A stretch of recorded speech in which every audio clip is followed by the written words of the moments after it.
Welcome to this week's Eccentric Minute, brought to you by Eccentric. This week's Eccentric Minute is one of my favorite exercises to do with the K-pulley, and that is the pull-through.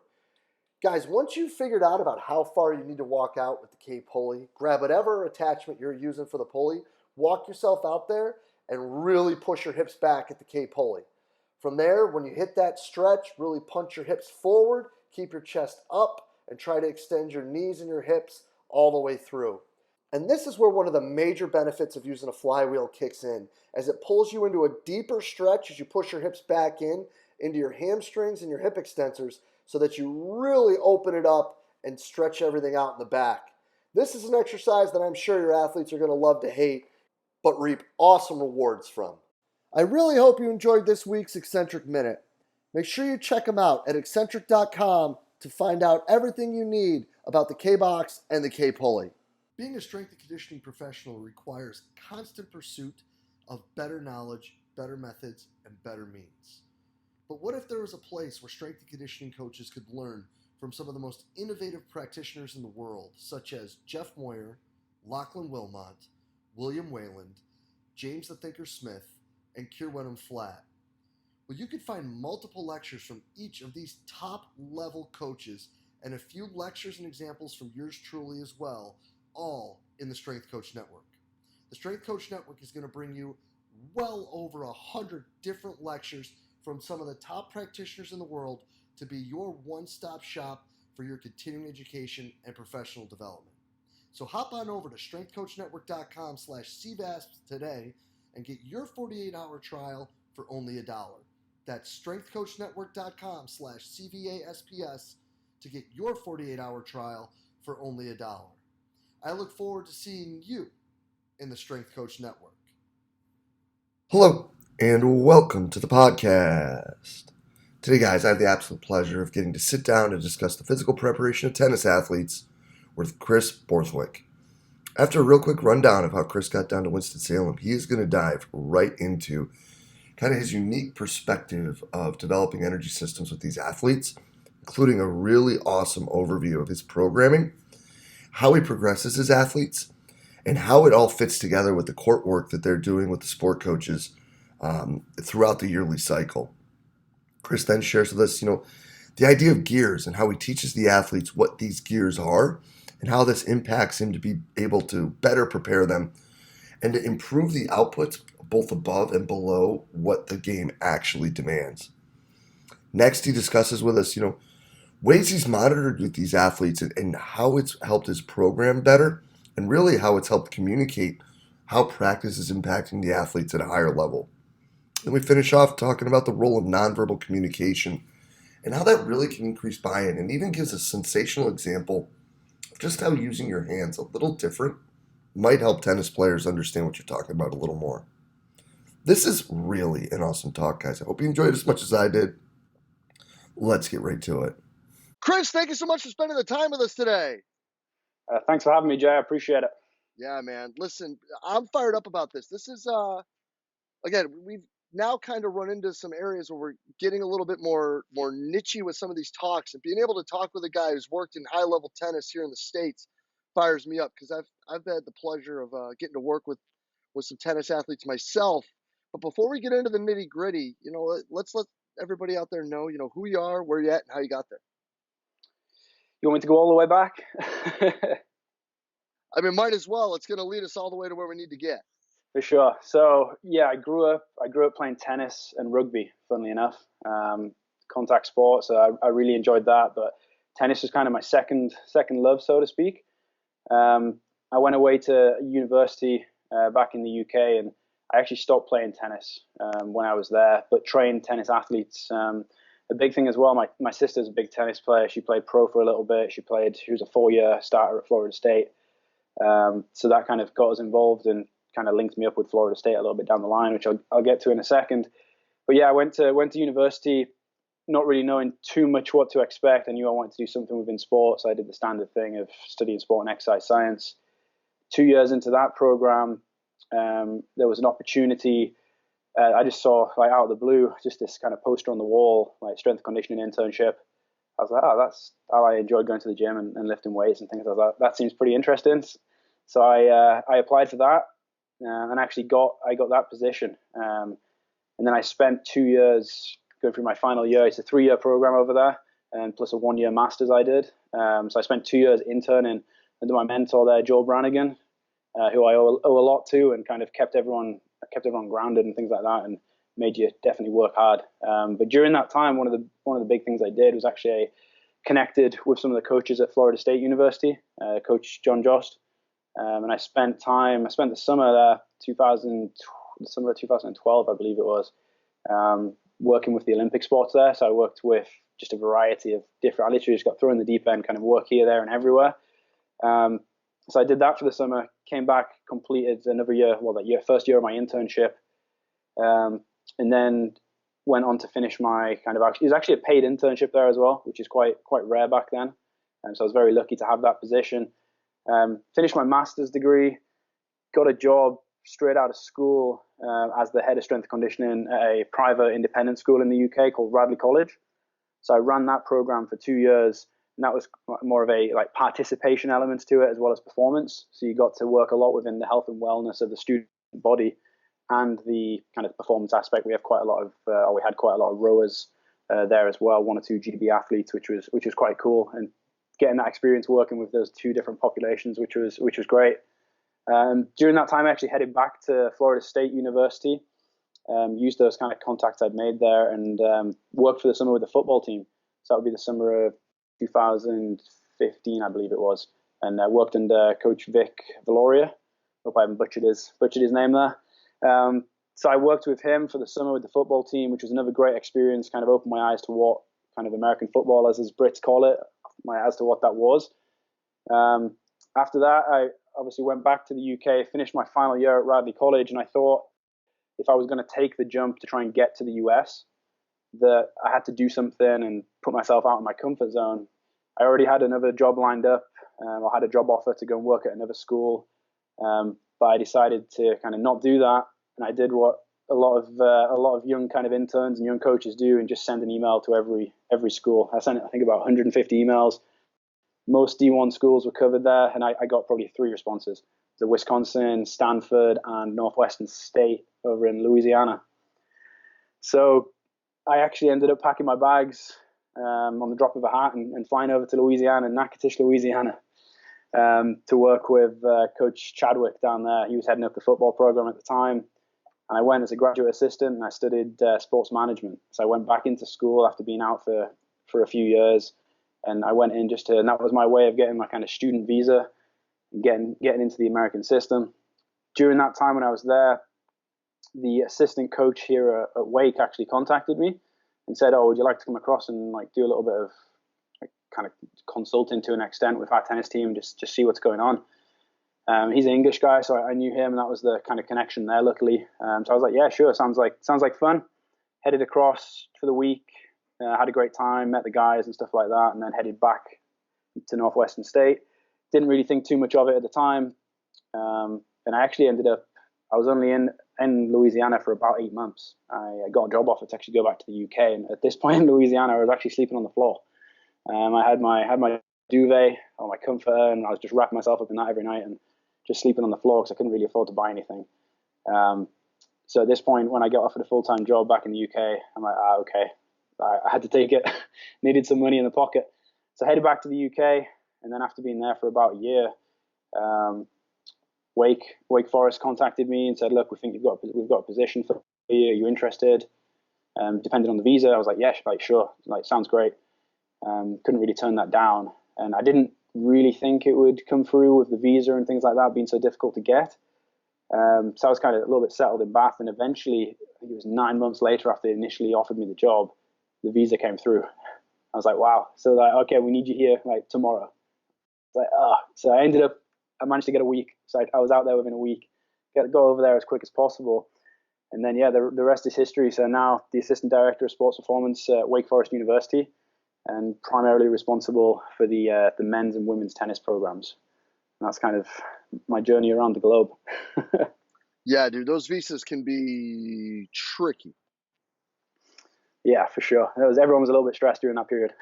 Oh, I'm sure. But now, getting us back to where we are right now with what you're doing with the tennis programs down there in Winston-Salem. You've kind of, you went back to school. You've been a guy that's been trying to learn and advance the entire time. You've been bouncing in and out of weight rooms. And now you've got a new little area that you're diving into a little deeper.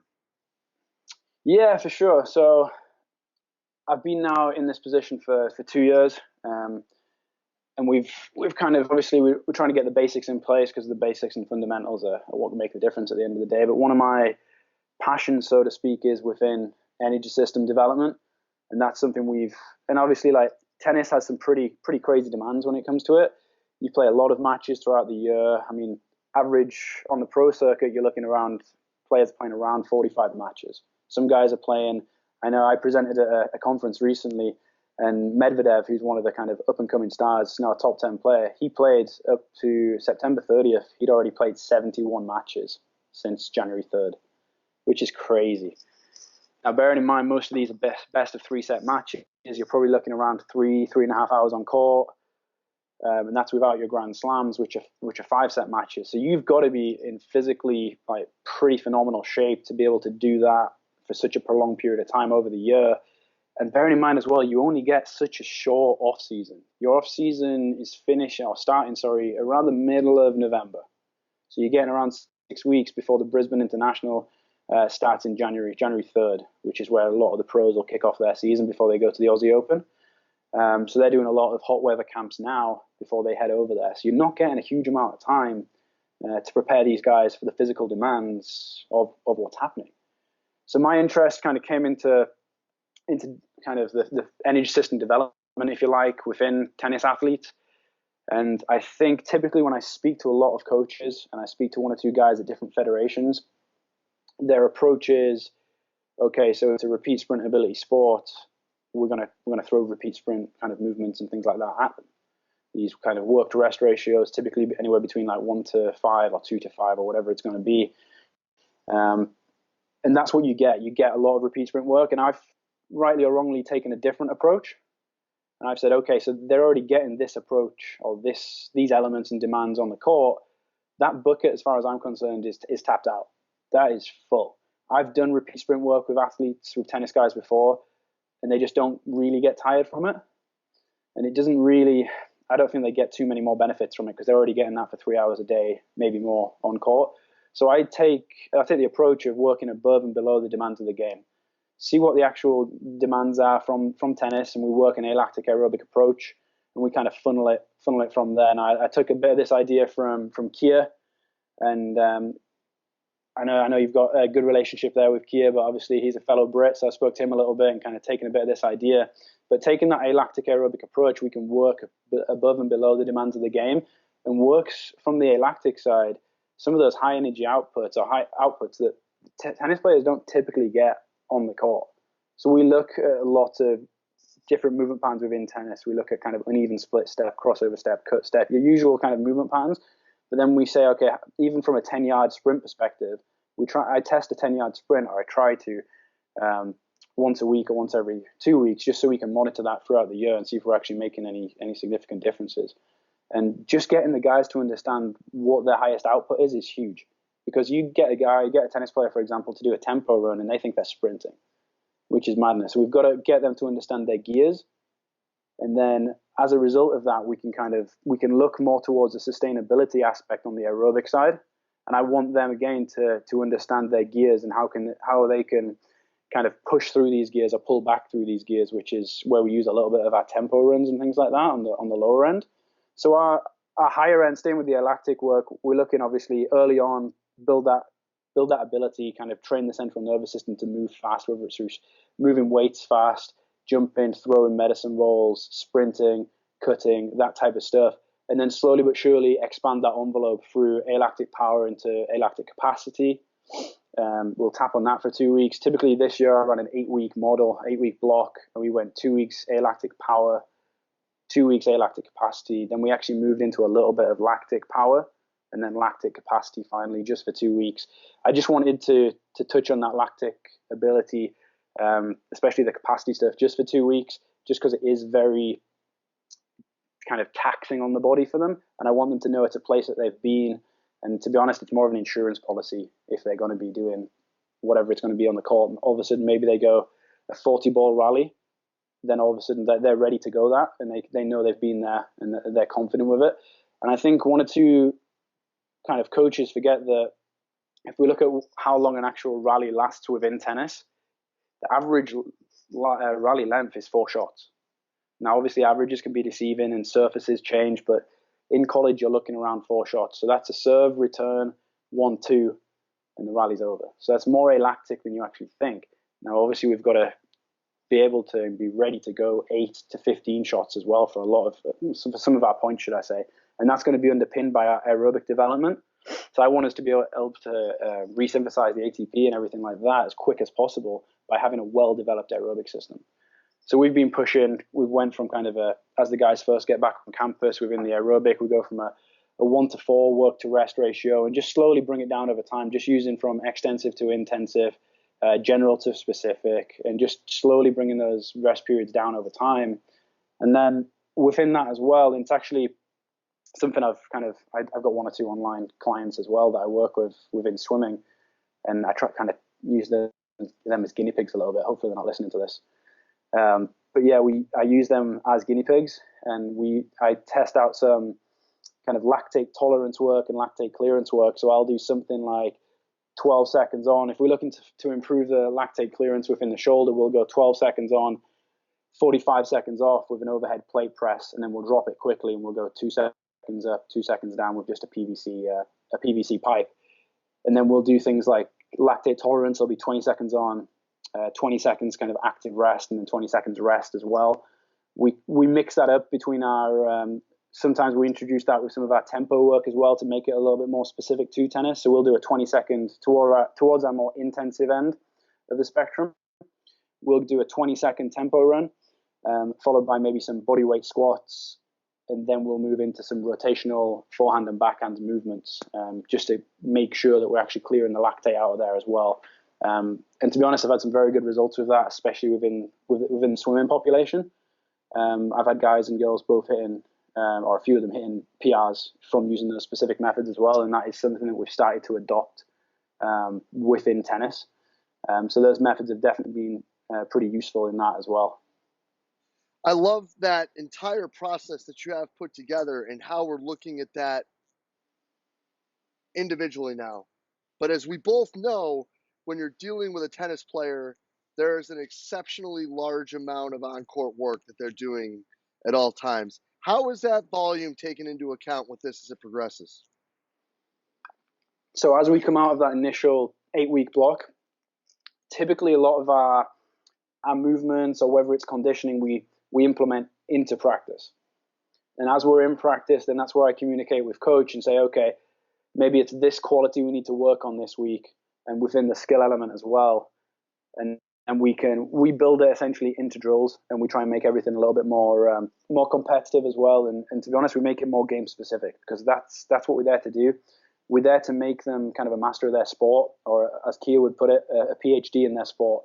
And if the things that I do in the weight room don't transfer to the court, then it doesn't really matter. I'm not really doing my job properly if they don't transfer to on the court. So when we look at different movements on the turf and things like that, we're looking at crossover steps, running steps, wherever it's going to be. You've got to build this into a progression where when they're on the court, they understand what that kind of feels like in a controlled environment. Then all of a sudden we can start putting them towards the end of the spectrum. Once I'm confident that they can put these different movement patterns and challenges together, we can do this under fatigue as well. And then doing it under fatigue is obviously, that's when it's going to come more on the court. So I don't want to, unless they can hit certain movement patterns and things like this, and I'll throw different complexes at them, and they've got to be able to react to that and understand what they are and do it efficiently. Once they can do that, then we can start putting it under fatigue, because otherwise it's just going to be a bit of a mess, if we're honest. If they can't do that, you take a freshman that's just came into the program, they can't hold a basic shape or crossover step or whatever it's going to be. If they can't hold that shape, they're never going to be able to do it under fatigue on the court as well, especially maybe 2.5 hours into a dual match or whatever it's going to be. I love that, dude. And now you touched upon something earlier that selfishly I'd like us to run down that rabbit hole a little bit, if you wouldn't mind. You talked about teaching these young men and women what it feels like to get into these different gears. And I think that that's something, I mean, especially in the sport of basketball, where everything is basically done in that, that like the one area of training where Charlie Francis said you should do nothing, that's the game of Yep, basketball. for And sure. it's kind of the game of tennis. So how do you communicate this and build this and evolve these young people's mindset so that they understand that like their fast might not actually be fast and their slow actually probably isn't slow? Yeah, so that's a big one, and that is something we've been working on, and that comes from, obviously I talked about understanding the gear. So there's kind of, this is like a two-pronged approach. So within our energy system development stuff, I'll go back to that first. We look at a lot of things like sustainability. So when I'm emphasizing a lot of stuff to our guys, whether we do our off-feet conditioning or our tempos, I say to them, pick something that's going to be sustainable. Now they look at me initially and they have no idea what I mean by that. So we say, okay, if you were to push, let's say we do something I do in my training myself, like an EMOM. First minute you go here, second minute you go here, you've got a certain amount of distance to cover. You could push as hard as you want on the Versa Climber, for example, the death machine. You can go as hard as you want for 20 seconds, okay? And you're going to be pretty shot at. It's going to take you a little bit longer to recover. But we could do that in 45 seconds, and we're probably not going to bunk the heart rate up too much. So we look at that from a sustainability point of view. Now, I want you to sustain or keep your heart rate as consistent as possible over a 30-minute period. And that's something I've been working with one of our interns specifically, trying to teach him to understand the gears. And we've done that with our guys. Some of our conditioning, we've done some EMOM style stuff for our base level training and our GPP. We teach them to understand the gears. Now, whether that's doing tempo runs as well, and we talk a lot about RPEs just from a 0 to 10 scale. How hard do you think you're pushing and things like this, and how quickly can you recover? Because that sustainability and then recovery comes back to on the court and being able to control your mind as well. So and the way I sell this little bit to the guys on the court is, okay, so you've just had a 30-ball rally.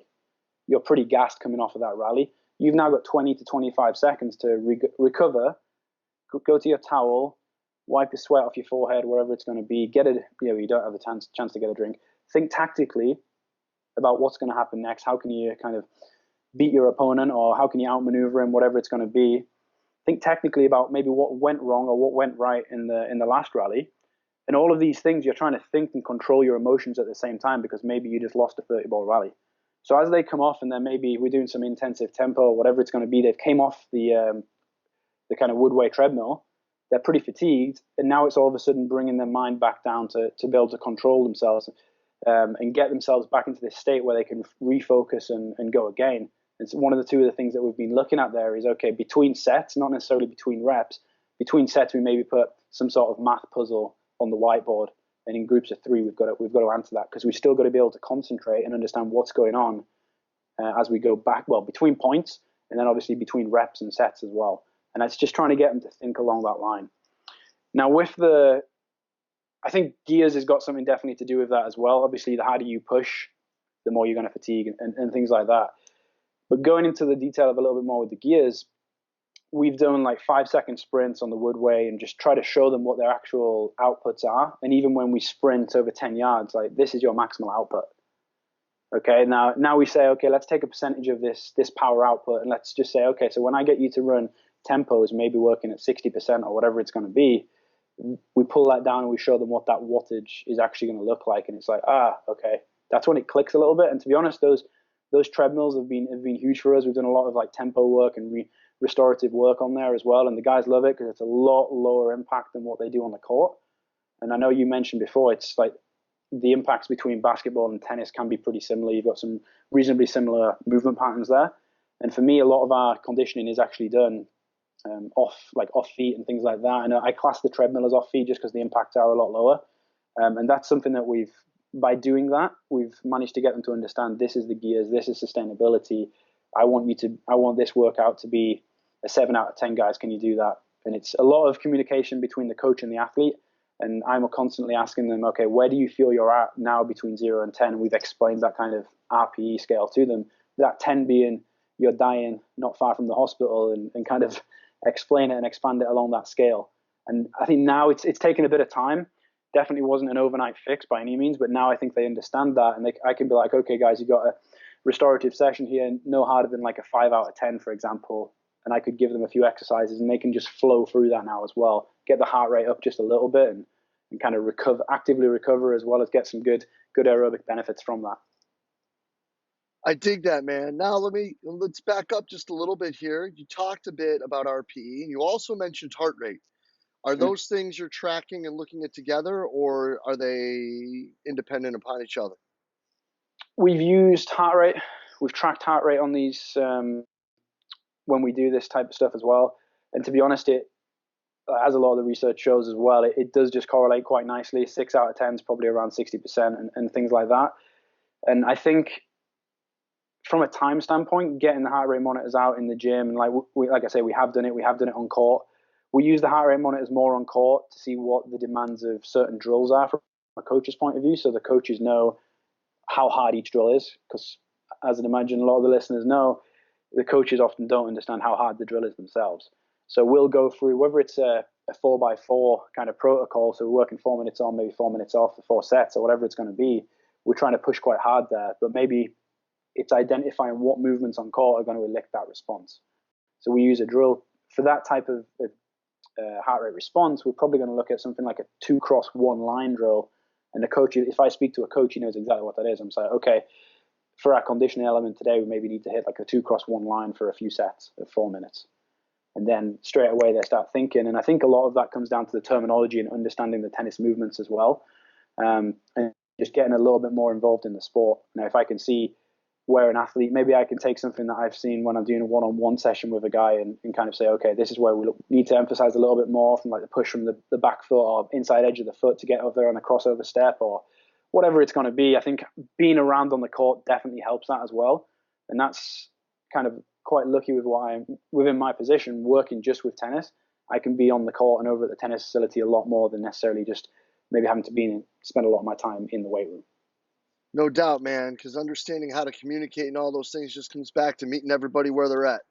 For sure. And that's one big thing that I talk to the interns about and things like that. It's even little things about how you, maybe if you're talking to them and using their terminology, how you actually, I don't know if you can see on the camera here, but how I use my hand as a tennis racket. So a lot of people will grip a tennis racket like this if they're like a strength coach. And whereas tennis players, if you look at them, they use their hand and try and finesse quite a lot. And that's something that's quite interesting. Not a lot of people understand that if I kind of use my hands a little bit more to show maybe a one-handed backhand or whatever it's going to be, straight away you've got a lot more engagement because they're like, oh, okay, this guy maybe knows what he's talking about, instead of just being a meathead. Yeah, because this population is one that either loves or hates the weight room to the massive extreme. So in order to get them on, you got to make sure that you can display, even if it isn't with your hands, it's what's important to them moving better and being able to swing better and that sort of thing. Yeah, for sure. And like we've got guys that, like you say, love the weight room. We've got guys that hate the weight room. And it's getting that balance. The guys that love the weight room will come in and get extras. The guys that don't, they just get the kind of minimum done and check that box for the week, so to speak. But I think it's my responsibility, and this is something I've learned in the last few years.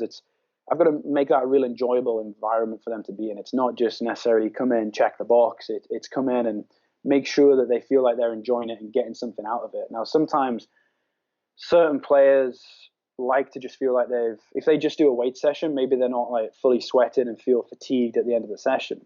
So maybe we throw a little bit of buys and tries in there. Maybe we actually give them a set of maybe some tempos or whatever it's going to be, just something on the treadmill or versa, just to get them sweating a little bit. Now, is it the ideal that you maybe want to give them? Like, no, probably not. But does it make them feel great that they've had a really good session and they leave like feeling pumped about coming back to the gym next time? Then that, for me, that's more important. And I used to always say that I'm not in the entertainment business, but unfortunately it's kind of almost went full circle, and I feel like I'm entertaining at times a little bit more, just to give the athlete, even though they've checked my boxes of what I want, I've still got to give them obviously what they want, and then they can leave the weight room happy. So we've got a good relationship, and they come back wanting more. No doubt about it, Kris. So let me get you out of here on this, brother. What do you see as next, and where can people keep up with what y'all are doing down there in Winston-Salem? So Next, you mean next coming up? Like what fight I got coming up, or? Yeah, and where do you see this developing and evolving in the future? Well, we're using a lot of the elite form data and things like that. At the moment, we're just collecting, and I'm trying to see. Okay, and like this year, more than anything, we've actually lifted our total tonnage lifted is a lot less as a result of the elite form, which is really interesting. So we're starting to crunch some numbers over break a little bit and break that down. So that might be a conversation for another time.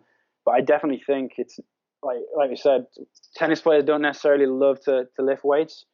As a result, we've done a lot of body weight stuff in terms of like long duration ISOs and things like that. And what by them kind of as using VBT as a method, they've bought into that a lot more as well. They love seeing a green screen flash up in front of them, and they see it as a competition. And by having that, I suppose working with the youth that we kind of work with today and the kids that we work with, they love that sort of competition. And you can set up little leaderboards with that. It's not necessarily a plug for elite form, but I've really enjoyed using that system.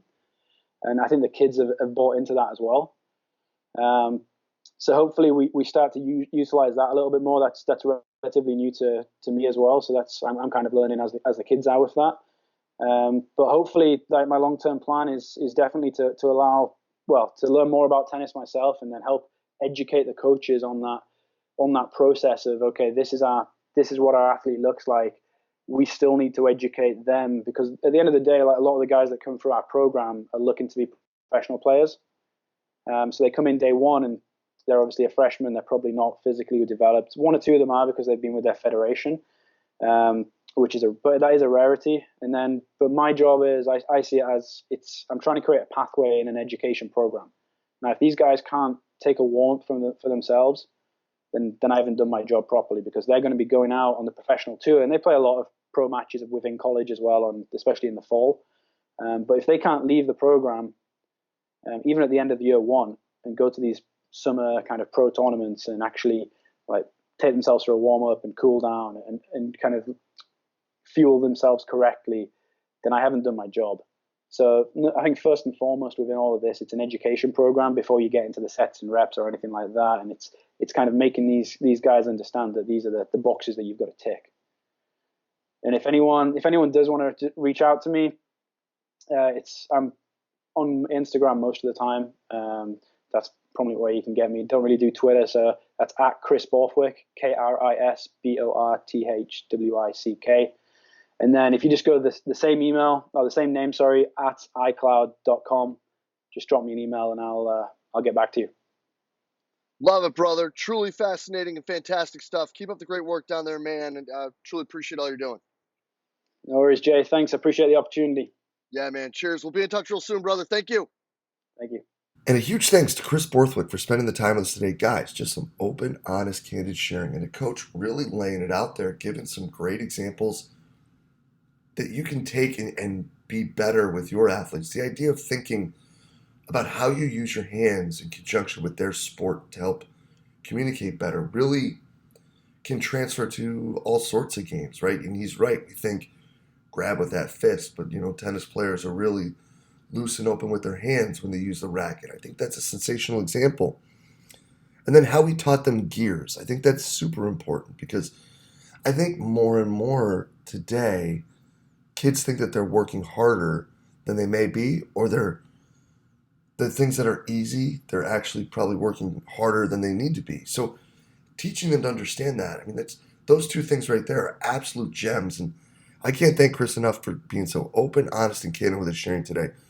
Kris, keep up the great work down there, man. It's really appreciated.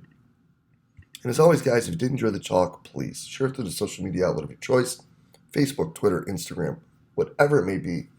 As always, we're just trying to get the best information out there to all the great coaches that we can. And as always, guys, thank you for everything that you do for us here at Central Virginia Sport Performance. We will be back next week with another awesome guest. We will see you then.